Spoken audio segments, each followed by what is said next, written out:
Bank paints a grim picture for the country's economy.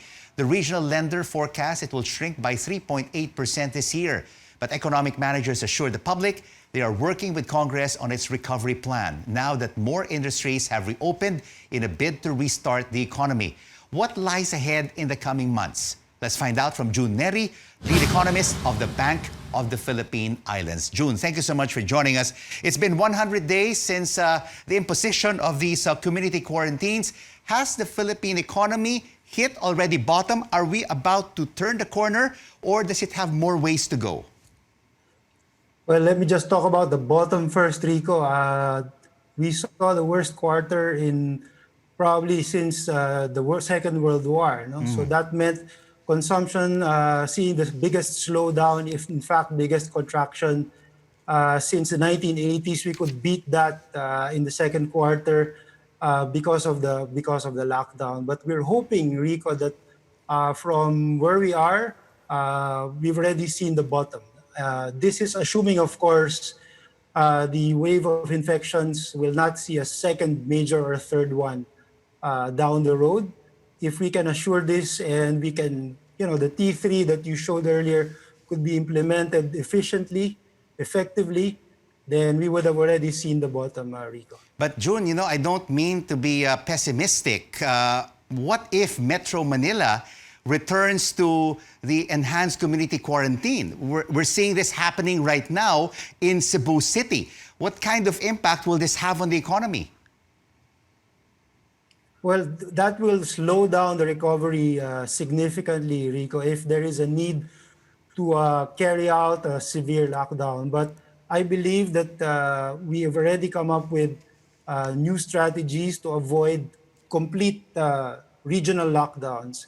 We would rather, because of tests and treatment, should be able to isolate different parts of the region and close down barangay at the barangay level, hopefully avoiding the severity of the lockdown that we saw back in the second quarter. If we already have hit a bottom in the economy, June, is this because of the aggressive monetary policy easing of the Bangko Sentral ng Pilipinas? Or do we need a little bit more push, particularly on the fiscal side, with various economic stimulus bills currently pending in Congress? Well, you got it right, Rico. The monetary authorities have done a lot. If you look at all our past crises, they came with very high interest rates. But in this particular crisis, it's the opposite. We're seeing very favorable financial environment. And this allows for companies to be able to gain access to funds at very affordable rates. You also mentioned something about the need for more fiscal stimulus. I think a lot is being done, a lot has been done, but there appears to still be some space for additional stimulus. We're hoping that the Congress and the executive departments will be able to come up with a new law that will precisely fill up this demand gap that we're seeing at the moment.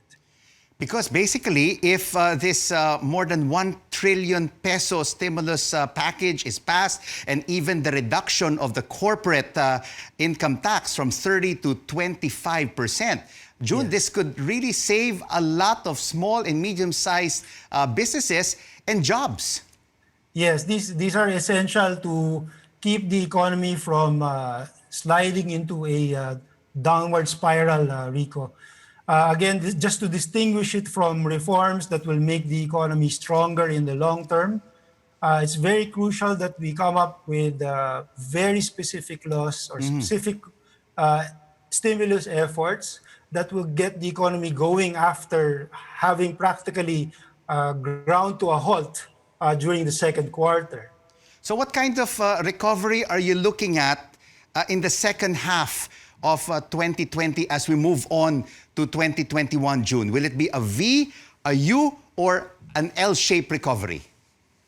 What we're looking at, Rico, is it's actually a V recovery, but it's not the V that the symmetric V that we typically imagine. It's actually a very sharp decline V, but very gradual return to normalcy, but nonetheless shaped like the letter V.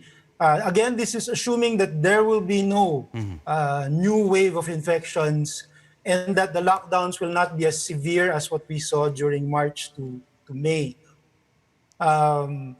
What kind of growth rates? If the second quarter is close to double digit, if not double digit decline, which again is the worst since the 80s, maybe even worst since the Second World War, then the third quarter will still be in contraction, but by less, by a smaller decline. So if it's 10 in the second quarter, it should be somewhere around 5 or 4 in the third. There is a big chance we could return to zero by the fourth quarter and Right. start growing again in the early part of 2021. Thank you so Again, much. the reason for this, Rico, is we are not able to return to full capacity. And as long as you are not able to bring it back to normal, you will not be able to grow significantly from the previous year. Thank you so much for your insights on the Philippine economy. It's been 100 days since the start of the community quarantines. Jun Neri, lead economist of the Bank of the Philippine Islands.